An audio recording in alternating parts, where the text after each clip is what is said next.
our garden club at the after-school program.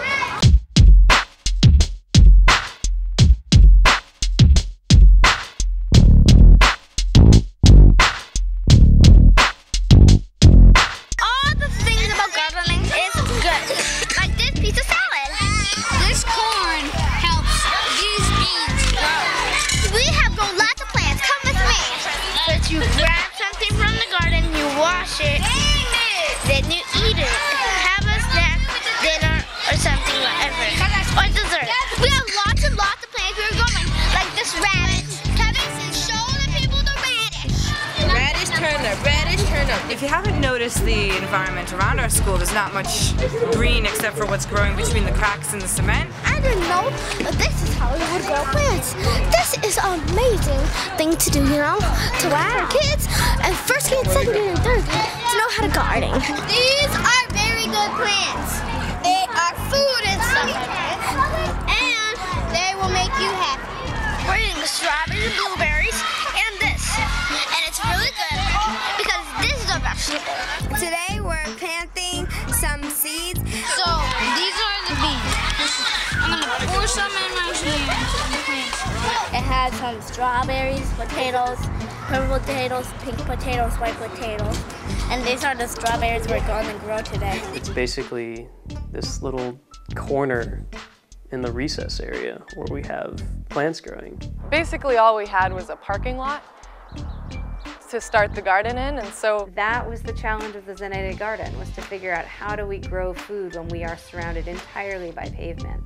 We got wood donated from Home Depot. And they gave us tons of stuff, really just to start our garden. The Eatle hammered it together and we painted it. We made it, basically, by ourselves. I did most of it. Now we're building a bed a day, so we're making good time. Then they dumped dirt and we took the shovels and put it in bucket by bucket. So right now I'm doing the job of carrying the wheelbarrow to the front with a photo. And so then began the grueling filling buckets and shovels and all of that and putting all of that compost into the beds. And when you carry a lot of it, it makes you hot. But it's cool because you could plant seeds in it. They built the most beautiful, amazing garden beds, and the kids were so amazed by, you know, stuff that was actually growing out of their garden beds. It was almost like we created an oasis in the middle of downtown Springfield.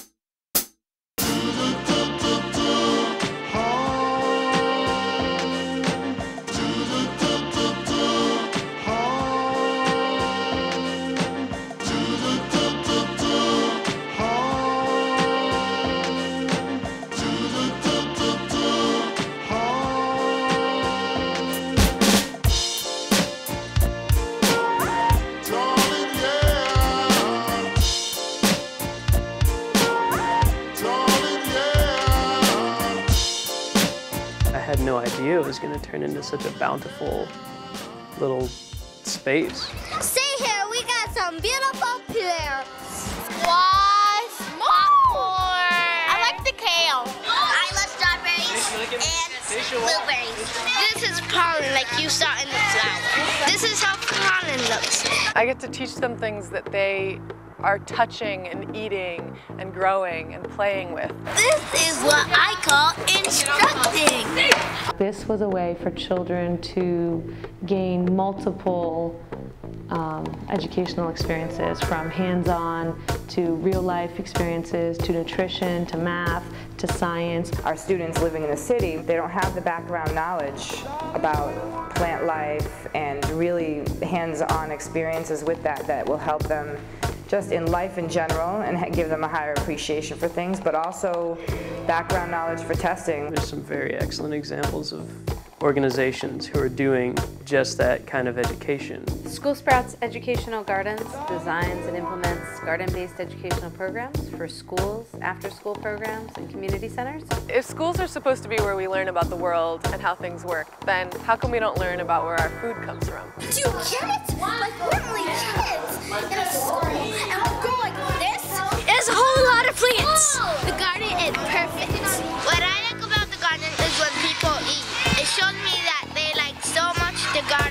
that they want to take the whole garden home. If you didn't cook before, you could cook now.